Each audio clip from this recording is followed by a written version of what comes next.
ယောဂီပုဂ္ဂိုလ်များစဉ္ညာကမ္မထာအချိန်ရောက်ပါပြီစဉ္ညာလျှောက်ရင်းပေးထားတဲ့အလို့အစဉ်အတိုင်းကြိုးစားအားထုတ်ကြရမှာဖြစ်ပါတယ်စဉ္ညာလျှောက်တဲ့အခါမှာတယောက်နဲ့တယောက်ခါဝေးဝေးခတ်ခွာခွာလျှောက်ကြပါဝါတပြန်သာလောက်သာလျှောက်ပါပြီးတော့တယောက်ကအရှိအနောက်တယောက်ကတောင်မြောက်ထိုကဲ့သို့ကံလန်းပြကြက်ချီကမလျှောက်ပါနဲ့တယောက်နဲ့တယောက်နီးနီးကပ်ကပ်ရင်ပေါင်တန်းပြီးတော့လဲမလျှောက်ကြပါနဲ့ဘာကြောင့်လဲဆိုတော့တယောက်နဲ့တယောက်အလွန်ကြီးနီးကပ်နေရင်ရှောင်လွှဲနေရရင်သမာဓိပြတ်တတ်ပါတယ်ဒါကြောင့်ယောဂီပုဂ္ဂိုလ်တယောက်နဲ့တယောက်ခါဝေးဝေးခတ်ခွာခွာခက်လှမ်းလှမ်းမှစဉ္ညာလျှောက်ကြပါရှေ့ကို4000ခန်းမျှသာကြည့်စက္ခုံတရေချထားဖြည်းဖြည်းလျှောက်ပါခြေလမ်းစိတ်စိတ်လျှောက်ပါ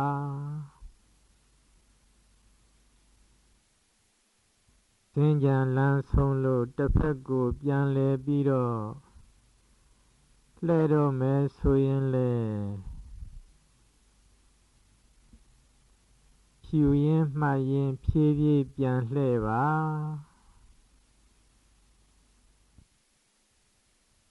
ဟိုနေရာရောက်ဒီနေရာရောက်ရှောက်မသွားရပါဘူးတနေရာထဲမှာခောက်တုံးခောက်ပြန်စဉ္ညာလျှောက်ရမှာဖြစ်ပါတယ်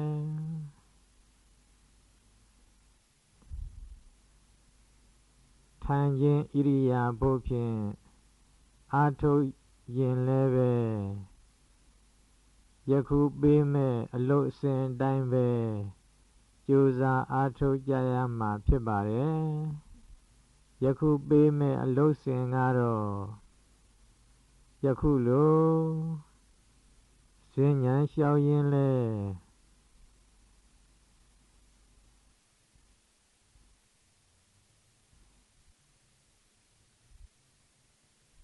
အလို့စဉ်1 2 3 4 5စုပေါင်းပြီးတော့မူလကမ္မထာကိုပွားများကြရမှာဖြစ်ပါတယ်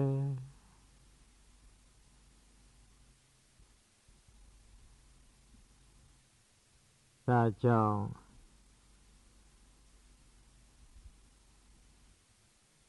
စိတ်ကိုနှာသီးပြားမှထားဝင်လေထိသည်ထွက်လေထိသည်ထိသည်မလွတ်ပါစေနဲ့တတိမလွတ်ပါစေနဲ့ရှေ့ပိုင်း10 မိနစ်ခန့်အချိန်မှာနာသီပြာထိတိတမာရိထူထောင်ပါနာသီပြာထိတိတမာရိကောင်းကောင်းရပြီဆိုမှနာသီပြာထိတိဝိပဿနာသို့တက်ပါဝင်လေထိတိထွက်လေထိတိစိတ်အပြင်ထွက်ရင်နှာသီးပြားမှပြန်ထားဝင်လေထိတိထွက်လေထိတိတောက်လျှောက်သည်ဇက်တိုက်သည်အဆက်မပြတ်သည်သတိမလွတ်ပါစေနဲ့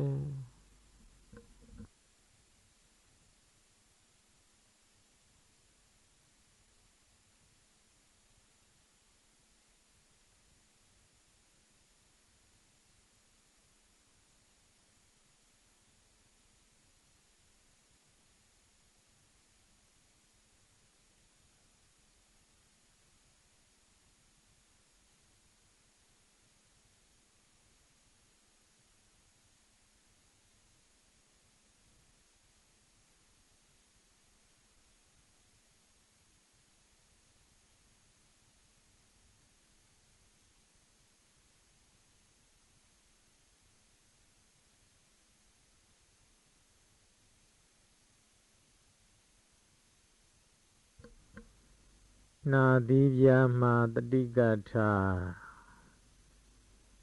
နာသီးပြားနဲ့ဝင်လေထွက်လေနဲ့ထီစထီလဲထီဆုံး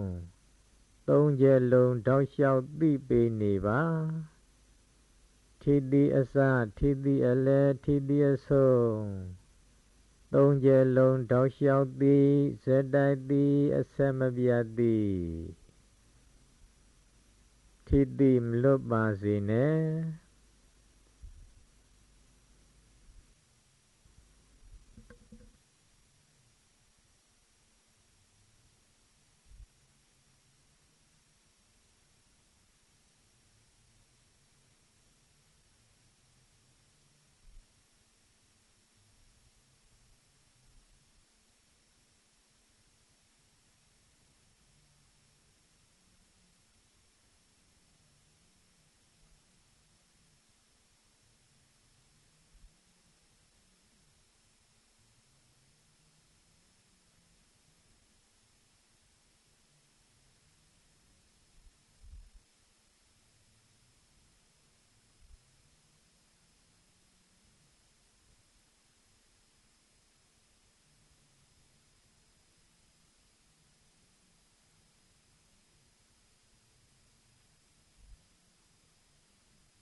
ဝင်လေထီသည်ထွက်လေထီသည်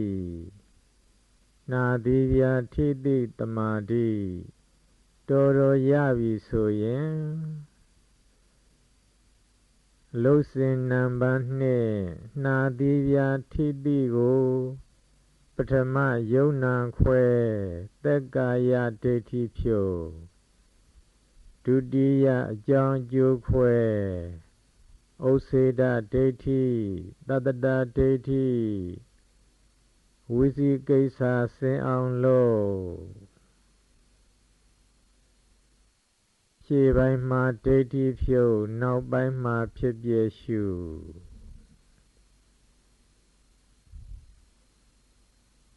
ထိတာကယုတ်သိတာကနာ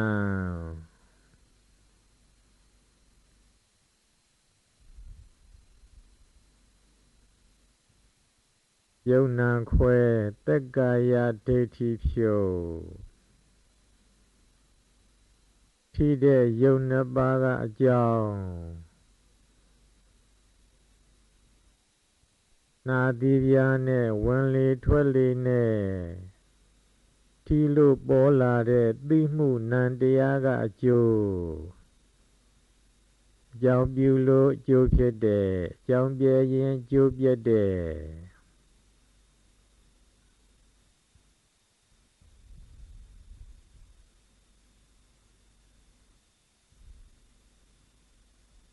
ထီမှုအကြောင်းကြောင့်သိမှုအကျိုးပေါ်တာမြင်အောင်ကြည့်ထီမှုအကြောင်းကြောင့်သိမှုအကျိုးတရားကလေးဖြစ်ပေါ်တာမြင်ဥစ္စေတဒိဋ္ဌိစဉ်ထီမှုအကြောင်းပြလို့သိမှုအကျိုးတရားကလေးပြတ်ပြောက်သွားတာမြင်တတ္တဒဒိဋ္ဌိစဉ်နာသီးပြားထိတိကလေးဤဖြစ်ချင်းပြည့်ချင်းအကြောင်းမှန်သိမြင်ဝိသိကိစ္စစဉ်ရှေ့ပိုင်းမှာဒိဋ္ဌိဖြုတ်နောက်ပိုင်းမှာဖြစ်ပြရှုဝင်လေထိတိဖြစ်ပြထွက်လေထိတိဖြစ်ပြ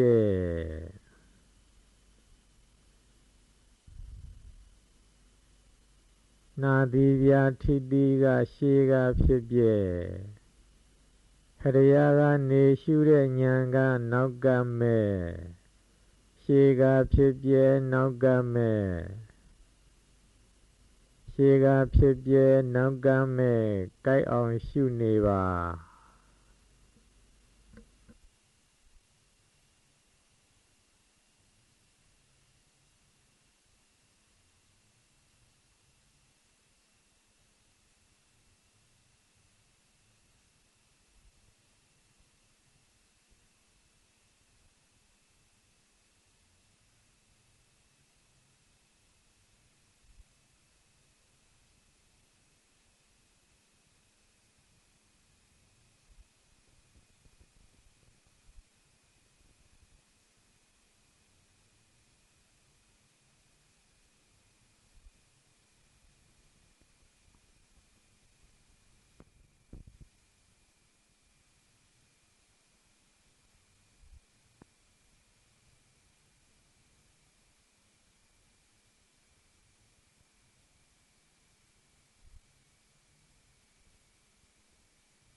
အထူးအားဖြင့်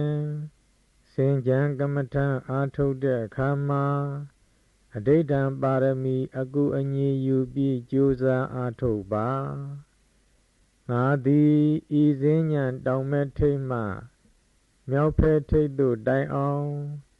ဒီကြားထဲမှာစိတ်အပြင်မထွက်စေရဘူးဝင်လေထိသည်ထွက်လေထိသည်တစ်ဆက်တည်းတစ်စက်တည်းရစေရမယ်ဤကဲ့သို့ဒိဋ္ဌံပြုပြီးကြိုးစားအားထုတ်ပါစဉ္ညာမြောက်ဖက်ထိပ်သို့ရောက်တဲ့အခါမှလည်းငါသည်ဤစဉ္ညာမြောက်ဖက်ထိပ်မှတောင်မဲ့ထိပ်သို့ရောက်သည့်တိုင်အောင်ဖြစ်ပြတဲ့မဲ့ကြားမှာကိလေသာကြားမခိုးစေရဘူးဝင်လေထိသည်ဖြစ်ပြထွက်လေထိသည်ဖြစ်ပြရှေးကဖြစ်ပြနောက်ကမဲ့တစ်ဆက်တည်းကြိုက်သွားစေရမယ်ဤကဲ့သို့ဒိဋ္ဌံပြုပြီးကျိန်ဖန်များစွာကြိုးစားအားထုတ်ပါ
စင်ကြံလျှောက်ရင်း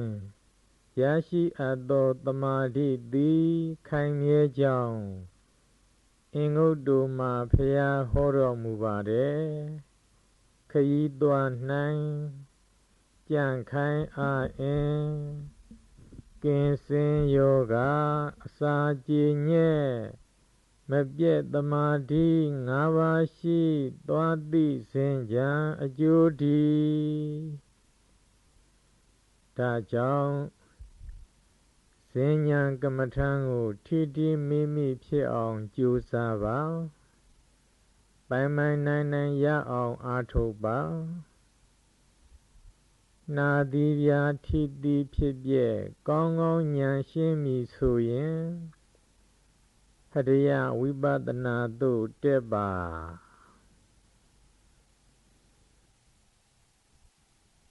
အဝိဇ္ဇာတဏှာဥပါဒံကံအာဟာရအစရှိတဲ့အကြောင်းတို့ကြောင့်ဟရိယဝတ္ထုပေါ်မှာဖြစ်ပေါ်တဲ့ရှုစိတ်ရှိုက်စိတ်ကနံတရားနှလုံးအိမ်နှင့်တကွနှလုံးသွေးဟရိယဝတ္ထုရှုလေရှိုက်လေတို့ကယုတ်တရား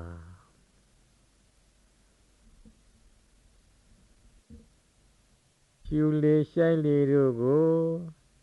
ဖြစ်ပေါ်အောင်စိတ်ဆော်ပြုပြင်တဲ့ရှုစိတ်ရှိုက်စိတ်ကနံတရား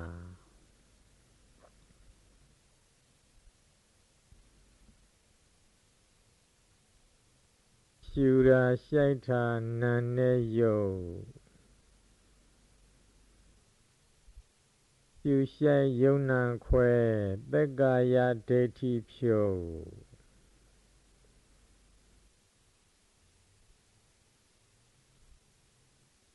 ယုံနံကွယ်ရင်သက္ကာယဒိဋ္ဌိစဉ်ဝိဇ္ဇာတဏှာ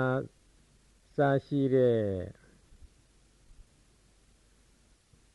အကြောင်းတရားတွေကပြုပြင်လို့ဟရိယဝတ္ထုပေါ်မှာရှုစိတ်ရှိုက်စိတ်တည်းဟူသောအကျိုးနံတရားကလေးပေါ်တာ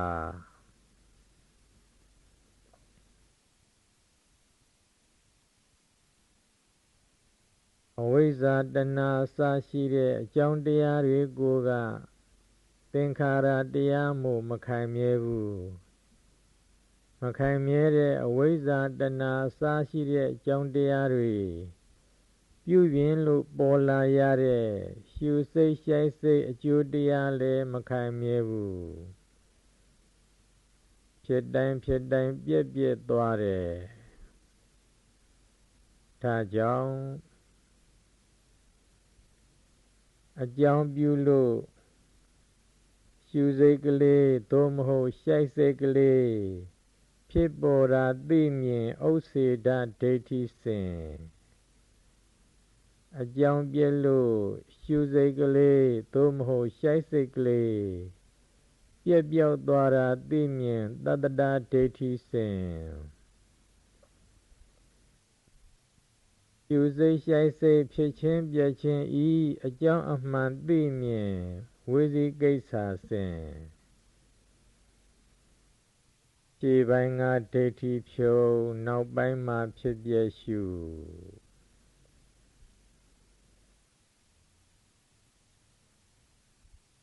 တဏှာထဲမှာခောက်တုံးခောက်ပြန်လျှောက်ပါဖြည်းဖြည်းလျှောက်ပါ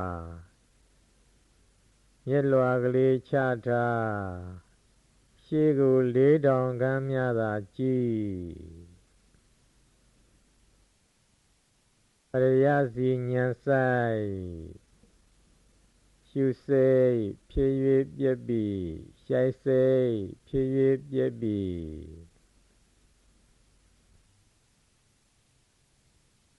ရှုစိတ်ကရှေ့ကဖြစ်ပြရှုရဲ့ဉာဏ်ကနောက်ကမဲ့ရှိုက်စိတ်ကရှေ့ကဖြစ်ပြရှုတဲ့ဉာဏ်ကနောက်ကမဲ့ရှေ့ကဖြစ်ပြနောက်ကမဲ့ကိုက်အောင်ရှုနေပါ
သက္ကိစ္စကာရီမိမိတို့လောကီစီဝါရေးအလုပ်တွေကိုရိုးရိုးသေးသေးလုပ်ကိုင်ဆောင်ရွက်ကြသလိုမိမိကိုယ်ကိုမိမိအပယ်လေးပါးမှထုတ်ဆောင်ကဲတင်တဲ့တ ဒိဋ္ဌိဖြုတ်လောကုတ္တရာစီဝါရေးအလုတ်ကြီးကိုလည်းလေးလေးစားစားရိုးရိုးသေးသေးကြိုးကြိုးစားစားအားထုတ်ပါသာတစ္ဆကာရီမိမိတို့မိသားစုစာဝတ်နေရေးပြေလည်စေတဲ့လောကီစီဝါရေးအလုတ်အကိုင်းအယောင်အဝယ်တွေကိုနေမနာညမအားအမြဲမပြတ်လုပ်ကိုင်ဆောင်ရွက်ကြရသလိုမိမိကိုယ်ကိုအိုနာသေးရေးဒုက္ခဘေးတို့မှကင်းဝေးငြိမ်းအေးရာနိဗ္ဗာန်ရောက်စေတဲ့မဲခင်အလုတ်ကြီးကိုလည်းရှေ့ညံနဲ့နောက်ညံဆက်ဆက်သွားအောင်အမြဲမပြတ်အကြာအလတ်မရှိကြိုးစားအားထုတ်ပါဖြစ်ပြတဲ့မဲ့ကြားမှာကိလေသာကြားမခိုပါစေနဲ့ကြားကိုကိလေသာဖြစ်ပြရှုပြီးဉာဏ်တရားနဲ့တစ်ဆက်တည်းရအောင်ကြိုးစားသဗ္ဗယကာရီမိမိတို့လောကီစီဝါရေးကြီးဝါရေးလူမှုရေးစသည့်အရေးကိစ္စတွေကိုသင့်လျောလျောက်ပတ်အောင်ညီညွတ်မျှတအောင်လှုပ်ဆောင်ကြရသလိုဒိဋ္ဌိဖြုတ်လောကုတ္တရာမဂ်ခင်အလုတ်ကြီးကိုလည်းဖြစ်ပြနဲ့မဲ့ရှေးကဖြစ်ပြနောက်ကမဲ့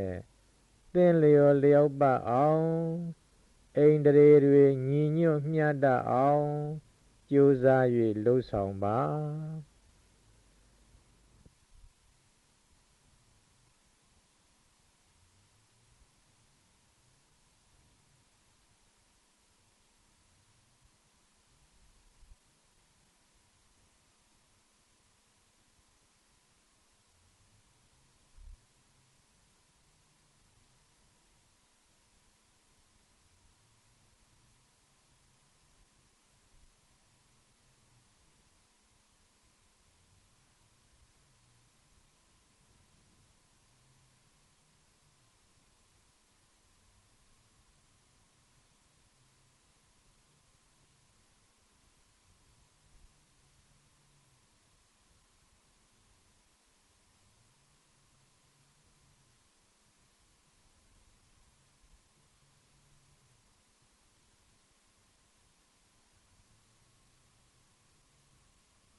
ခန္ဓာဉာဏ်ဆိုင်ခန္ဓာမှာပေါ်ရာဖြစ်ပြရှုရင်းလျှောက်နေပါ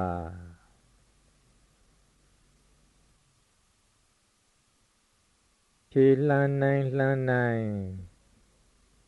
ခရယာကနေဒိဋ္ဌိ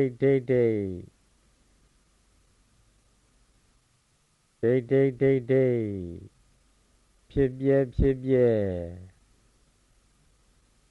ဥခေါင်းစီမှာတရွာတမတလတဖြာတလုံးတဖြုတ်ပြက်ပြီး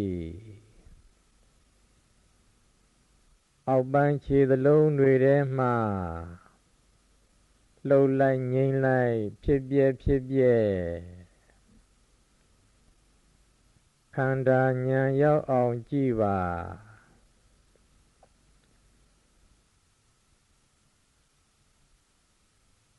ခေါင်းခါခြေလက် ရင်ပတ်အစရှိတဲ့တန်တံပညာကြီးတွေပေါ်မှာဉာဏ်တောင့်တင်းမနေပါစေနဲ့ပရမတ်ဆိုင်အောင်ခန္ဓာဉာဏ်ရောက်အောင်ရှုပေမှတ်ပေပွားပေရင်ရှောက်နေပါမူလကမ္မထံဖြစ်ပျက်တွေမပေါ်ရင်ပြန်ထိုင်ကမ္မထံမှာပြန်ထိုင်နေပြန်ရှုနေပြန်ပြီးတော့ရှုမှတ်ပွားများနေပါတမာတိကျဲနေသေးတယ်ထင်ရင်တမာတိပြန်ထူတော်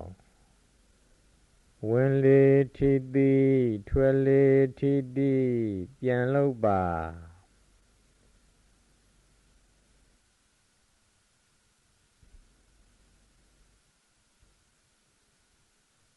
ဝင်လေထိသည်ဖြစ်ပြဲထွက်လေထိသည်ဖြစ်ပြဲရှုရင်းမှတ်ရင်မှန်မှန်ကလေးရှောက်နေပါရှုစိတ်ဖြစ်ပြဲရှိုက်စိတ်ဖြစ်ပြဲဟရိယဉာဏ်စိုက်ပြီးတော့ရှုရင်းမှတ်ရင်ဖြည်းဖြည်းရှောက်နေပါဖြစ်ပြပေါ်ရာတတိထားဖြစ်ပြပေါ်ရာဝိရိယစိုက်ဖြစ်ပြနောက်ကဉာဏ်လိုက်ပေရှေ့ကဖြစ်ပြနောက်ကမဲ့ကိုက်နေပါစေ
အယူအရေအကျော်တွေ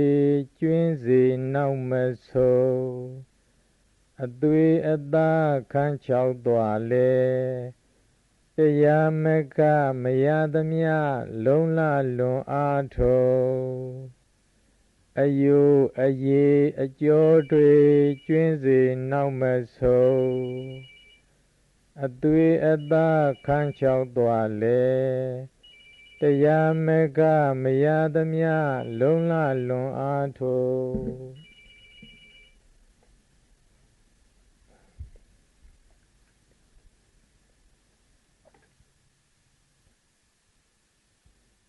ညဉ့်ညူမရှိမြဲကတိနှင့်တတိမမေ့ချိန်နေသည်ပြန်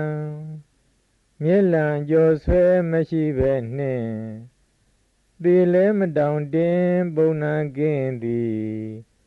ကျိုးရင်ဝိပဿနာတကိုယ်ထီ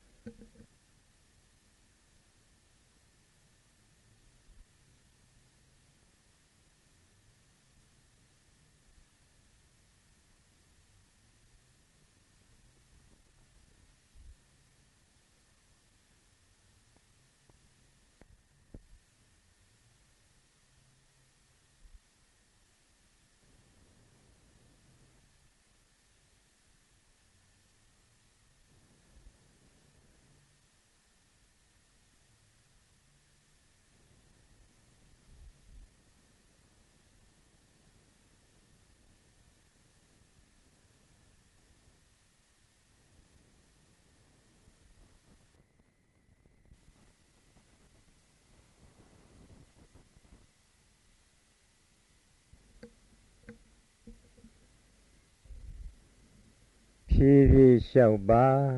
မှန်မှန်လျှောက်ပါ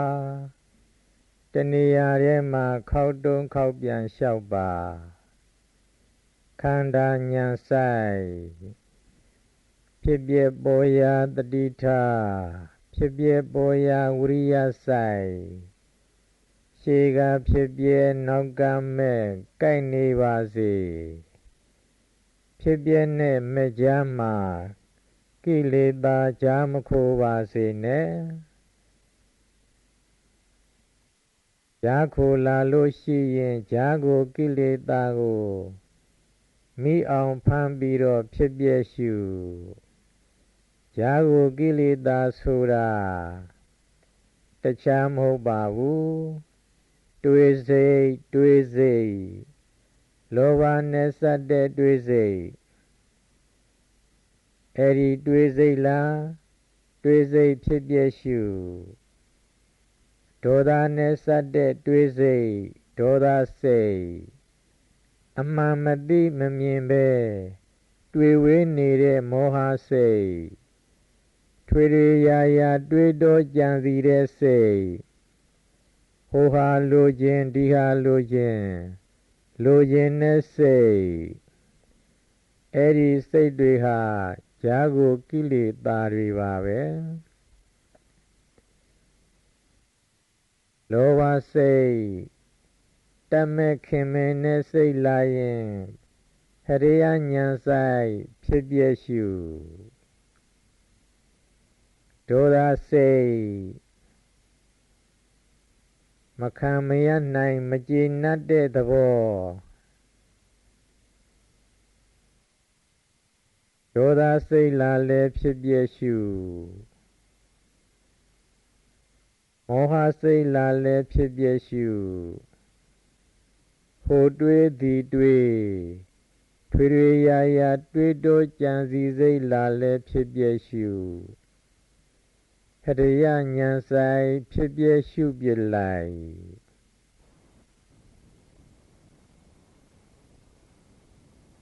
ကိလေသာကြားခိုစိတ်ကရှေးကဖြစ်ပြရှုတဲ့ဉာဏ်ကနောက်ကမဲ့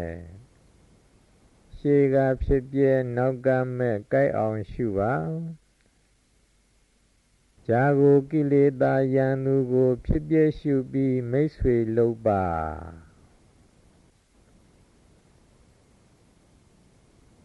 တတိကြကြပြုဝိရိယကြကြဆိုင်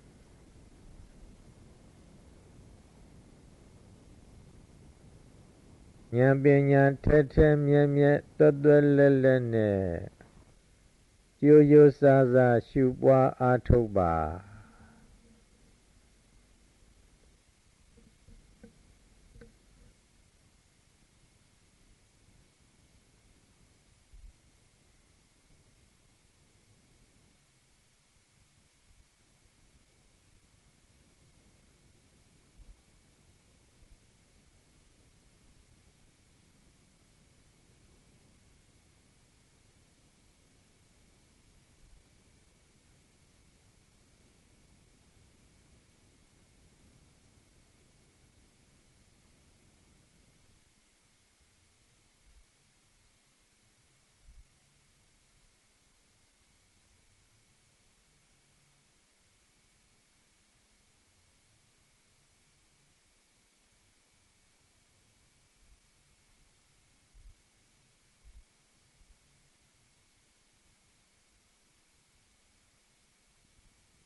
တွေးစိတ်တွေကတစ်ချက်နှစ်ချက်ရှုယုံမျှနဲ့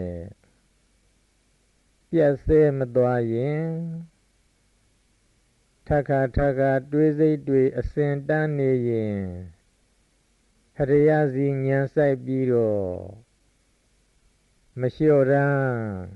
တွေးစိတ်ပြက်ပြီးတွေးစိတ်ပြက်ပြီးတွေးစိတ်ပြက်ပြီးတွေးစိတ်ပြက်ပြီးထခါကျိန်ဖန်များစွာရှုပြပါ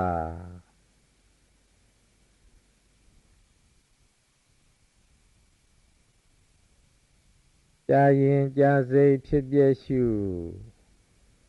ကြာရင်နာဝစီဉာဏ်ဆိုင်နောက်ကရှုတဲ့ဉာဏ်စိတ်ကလေးပေါ်တော့ရှေးကကြာစိတ်ပြက်သွားပြီကြာစိတ်ကရှေးကဖြစ်ပြရှုတဲ့ဉာဏ်ကနောက်ကမဲ့ရာရင်ရာစိတ်ဖြစ်ပြရှုရတဲ့နေရာဉာဏ်ဆိုင်ဉာဏ်မပေါ်ခင်ရှေ့နာကရာစိတ်ကလေးရှေ့ပိုင်းကရာစိတ်ကလေးတွေပြက်ကုန်ပြီနောက်ပေါ်တဲ့ရာစိတ်တွေကနောက်ထပ်အသစ်အစားထိုးလာတာတွေရာစိတ်ကရှေ့ကဖြစ်ပြရှုတဲ့ဉာဏ်စိတ်ကနောက်ကမဲ့ကြိုက်အောင်ရှုပါ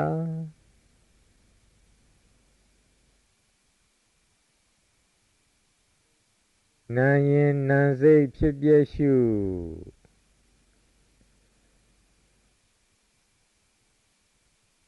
နှာခေါင်းဝစီဉာဏ်ဆိုင်နောက်ကရှုတဲ့ဉာဏ်ကလေးပေါ်တော့ရှေးကနာစိတ်ကလေးမွေးစိတ်ကလေးဟာရှိရာကမရှိဘူးပြက်သွားပြီနာစိတ်ကရှေးကဖြစ်ပြရှုတဲ့ဉာဏ်စိတ်ကနောက်ကမဲ့နာရင်နာစိတ်ဖြစ်ပြရှုနာတဲ့နေရာဉာဏ်ဆိုင်ဉာဏ်မပေါ်ခင်ရှေ့ပိုင်းကနာစိတ်ကလေးတွေပြက်ကုန်ပြီပျောက်ကုန်ပြီမရှိဘူးနောက်ထပ်နာတာတွေကအဲ့ဒါအသစ်နာစိတ်တွေလို့မှတ်ပါနာစိတ်ကရှေ့ကဖြစ်ပြရှုရဲ့ဉာဏ်စိတ်ကနောက်ကမဲ့စိတ်တို့မြည်သည်နှစ်စိတ်ပြန်၍မဖြစ်ကောင်းသောကြောင့်ရှေ့စိတ်တစ်ခုဖြစ်၍ပြက်ပြီးမှနောက်ကရှုတဲ့ဉာဏ်စိတ်ကပေါ်နိုင်တာ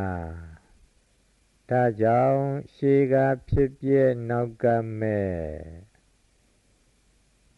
ကြိုက်အောင်ရှုနေပါစူးစိုက်ရှုထိုးထွင်းရှုခန္ဓာဉာဏ်ရောက်အောင်ရှု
ပေါ်ရာစိတ်ဖြစ်ပျက်တွေရှုပြီးရင်မူလကမ္မထံပြန်ကောက်မူလကမ္မထံဣဇတယုမဟာဘုတ်ဖြစ်ပျက်တွေပေါ်လာရင်ပြန်ရှုနေပါခေါင်းစီကရွာကနေဖြစ်ပျက်ဖြန်းကနေဖြစ်ပျက်ဒိတ်ခနဲ့ဖြစ်ပျက်တလုံးတစ်ဖြုတ်ဖြစ်ပျက်ဆင်းကြီးပျက်တက်ချီပျက်လှုပ်ချီပျက်ငြိမ်ကြီးပျက်ရှေးကဖြစ်ပျက်နောက်ကမဲ့ကိုက်နေပါစေ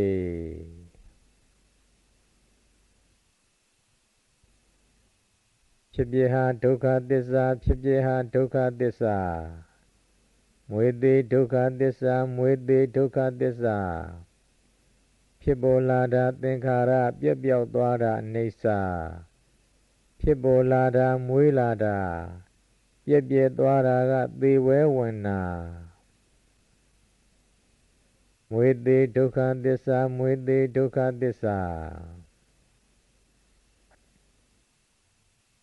အနာပေါက်လို့သေတာဒုက္ခသစ္စာဒုက္ခသစ္စာအနာပေါက်တာနဲ့အနာပေါက်လို့သေတာဒုက္ခသစ္စာဒုက္ခသစ္စာအတုပဒုက္ခသစ္စာအတုပဒုက္ခသစ္စာဖောက်ပြန်ပျက်စီးတာဒုက္ခသစ္စာဖောက်ပြန်ပျက်စီးတာဒုက္ခသစ္စာငါကိုငါဟာငါဥစ္စာမဟုတ်ဘူးငါကိုငါဟာငါဥစ္စာမဟုတ်ဘူးဒုက္ခဖြစ်၍ဒုက္ခပြတ်တယ်ဒုက္ခဖြစ်၍ဒုက္ခပြတ်တယ်ဒုက္ခဖြစ်ပြီးဒုက္ခဆက်တယ်ဒုက္ခဖြစ်ပြီးဒုက္ခဆက်တယ်နှလုံးသွင်းလဲမှန်ပါစေဖြစ်ပျက်ကိုလည်းဉာဏ်ကမြင်ပါစေရှေးကဖြစ်ပျက်နောက်ကမဲ့ကိုက်နေပါစေ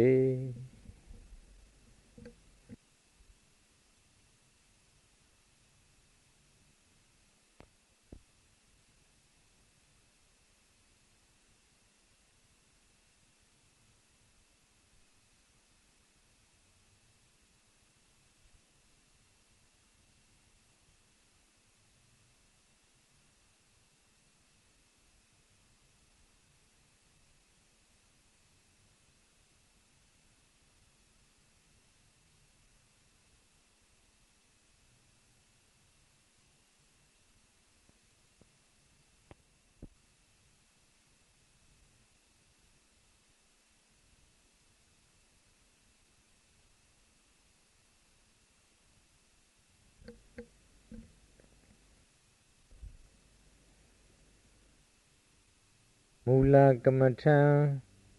ဖြစ်ပျက်တွေမပေါ်ရင်ပြန်ထိုင်ကမ္မထံနှစ်မျိုးတို့တွင်တစ်မျိုးမျိုးကိုပြန်ထိုင်ရှုနေပါ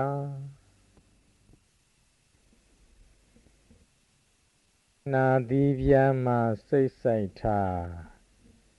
စိတ်ကိုနှာသီးပြားမှာထားဝင်လေထိသည်ထွက်လေထိသည်ဝင်လေထိသည်ဖြစ်ပေါ်စေမှထွက်လေထိသည်မရှိတော့ဘူးပြက်ပြီး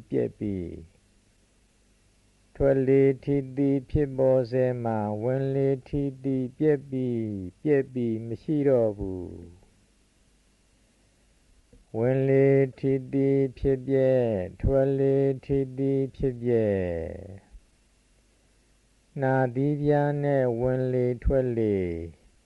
ထီစမှသိမှုဖြစ်ထီဆုံးမှသိမှုပြက်ဝင်လေထီသည်ဖြစ်ပျက်ထွက်လေထီသည်ဖြစ်ပျက်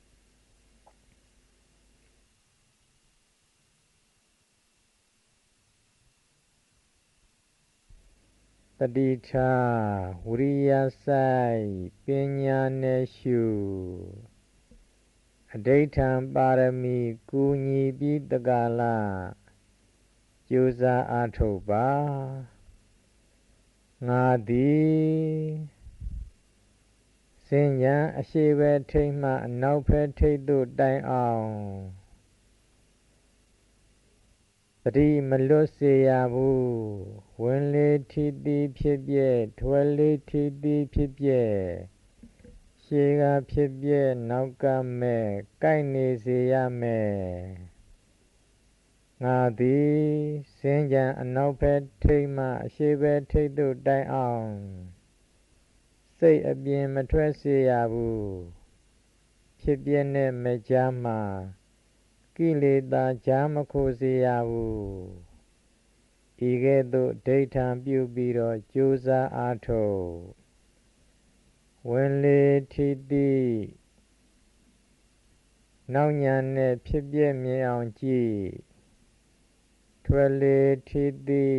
နောက်ညာနဲ့ဖြစ်ပျက်မြင်အောင်ကြည့်စူးစူးဆိုင်ဆိုင်ရှုထိုးထိုးထွင်းထွင်းရှုခန္ဓာဉာဏ်ရောက်အောင်ရှု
စိတ်ကိုဟရိယာမှာပြောင်းထား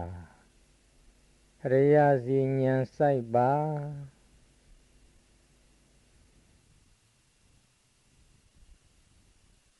ရှုစိတ်ဖြစ်၍ပြက်ပြီးရှိုက်စိတ်ဖြစ်၍ပြက်ပြီးရှုတော့မယ်ရှုခြင်းစိတ်ကလေးနဲ့တစ်ဆက်တည်းရှုစိတ်ကလေးပေါ်လာရှုစိတ်ကလေးပေါ်လာတာနဲ့တစ်ပြိုင်နက်ရှုတဲ့လေတွေကဝမ်းထဲကနေအပြင်ဘက်ကိုလှုပ်လှုပ်ရှားရှားထွက်သွားရှုလေဆုံးတဲ့အခါဟရိယာစီဉာဏ်ဆိုင်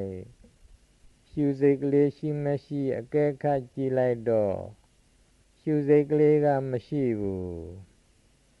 ရှုစိတ်ကရှေ့ကဖြစ်ပျက်ရှုတဲ့ဉာဏ်စိတ်ကနောက်ကမဲ့ရှိုက်တော့မယ်ရှိုက်ခြင်းနဲ့စိတ်ကလေးနဲ့တစ်ဆက်တည်းရှိုက်စိတ်ကလေးပေါ်လာရှိုက်စိတ်ကလေးပေါ်လာတာနဲ့တစ်ပြိုင်နက်ရှိုက်တဲ့လေတွေအပြင်ကနေအတွင်းကိုလှုပ်လှုပ်ရှားရှားဝင်ရောက်လာထိုရှိုက်လေဆုံးရင်ဟရိယပေါ်မှာဖြစ်ပေါ်တဲ့ရှိုက်စိတ်ကလေးလည်းပြတ်သွားပြီရှိုက်စိတ်ကလေးပြတ်လို့သာလျှင်ရှိုက်လေဆုံးတာဒါကြောင့်နောက်ညာနဲ့ကြည့်လိုက်တော့ရှိုက်စိတ်ကရှေ့ကဖြစ်ပျက်ရှုတဲ့ဉာဏ်စိတ်ကနောက်ကမဲ့ရှုစိတ်ဖြစ်ပျက်ရှိုက်စိတ်ဖြစ်ပျက်ရှုစိတ်ကရှေ့ကဖြစ်ပျက်ရှုတဲ့ဉာဏ်စိတ်ကနောက်ကမဲ့ရှုစိတ်ရှိုက်စိတ်ဖြစ်ပျက်ရှုနေမှတ်နေပွားနေပါစဉ္ညာကမ္မထမ်းမှာအလုစဉ်နံပါတ်2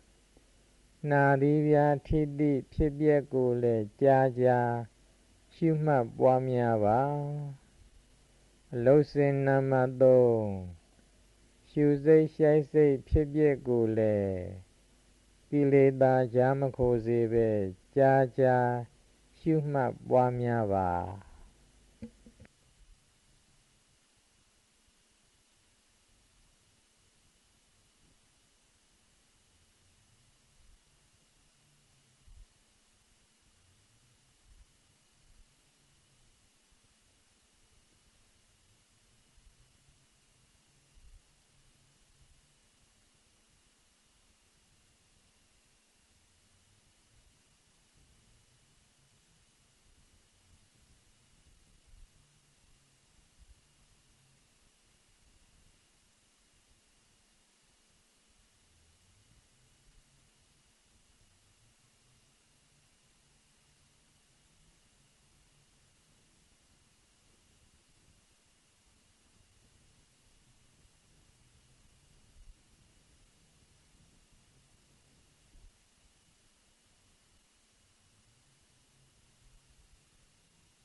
ယုံနာနှဝသင်္ခါရဟုကိုယ်အစု၏ခုဖြစ်ခုပြဲမမြဲကျက်ကိုကွက်ကွယ်ကွင်ကွင်ဉာဏ်ရောင်လင်းကယင်းတိကာယဟုသမျှ၌အနိစ္စကြီးသာညီငွေလာမှန်စွာစင်ကြယ်ကြောင်းယုံနာနှဝသင်္ခါရဟုကိုယ်အစု၏ခုဖြစ်ခုပြဲဒဏ်ခတ်ချက်ကိုကွက်ကွယ်ကွင်ကွင်ဉာဏ်ရောင်လင်းကယင်းတိကာယဟုသမျှ၌ဒုက္ခကြီးသာညီငွေလာမှန်စွာစင်ကြယ်ကြောင်းယုံနာနှဝသင်္ခါရဟုကိုယ်အစု၏ခုဖြစ်ခုပြဲနှင့်မဲ့ချက်ကိုကွက်ကွယ်ကွင်ကွင်ဉာဏ်ရောင်လင်းကယင်းတိကာယဟုသမျှ၌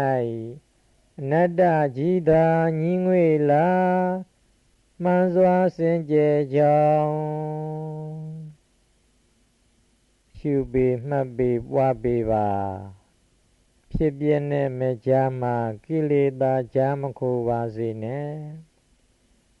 တွေးစိတ်တွေလာသမျှဖြစ်ပြရှုချကြားကိုကိလေသာကိုဖြစ်ပြရှုပြီးမိတ်ဆွေလုပ်ပါတတိထားဝိရိယဆိုင်ပညာနဲ့ရှုတတိမလွတ်ပါစေနဲ့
ပြန်ထိုင်ကမ္မထံနှစ်မျိုးတို့တွင်တစ်မျိုးမျိုးမှပြန်ထိုင်ရှုရင်းနဲ့ခန္ဓာကိုယ်ထဲကအစ္ဆတယုတ်မဟာဘုတ်တွေဖြတ်ဟိုနေရာကလှုပ်ဒီနေရာကရွာခေါင်းစီကရိပ်တရွာတမွမြင်းကြီးနှိမ့်ကြီးပေကြီးဖောင်းကြီးရှုံးကြီးပွားကြီးတိုးကြီးဆုတ်ကြီး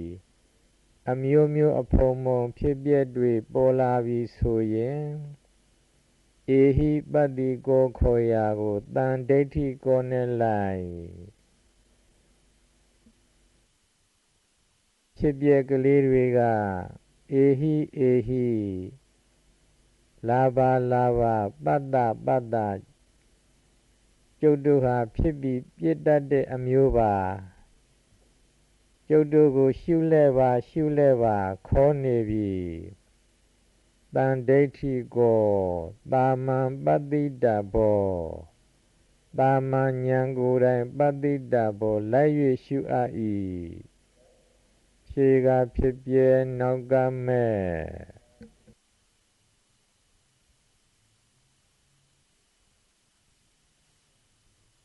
ရှေးကဖြစ်ပြဲနောက်ကမဲ့ကိုက်နေပါစေ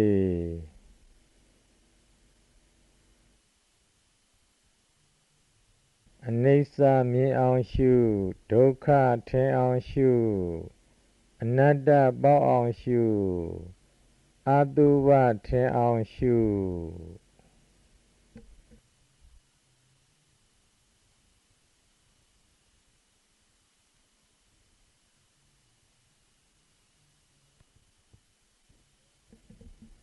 ယောဂီပုဂ္ဂိုလ်များစဉ္ညာကမ္မထံရှုမှတ်ပွားများချိန်အချိန်စေ့ပါပြီအားလုံးအမျှပေးဝေသာဓုသုံးကြိမ်ခေါ်ပြီးအနားယူနိုင်ကြပါပြီ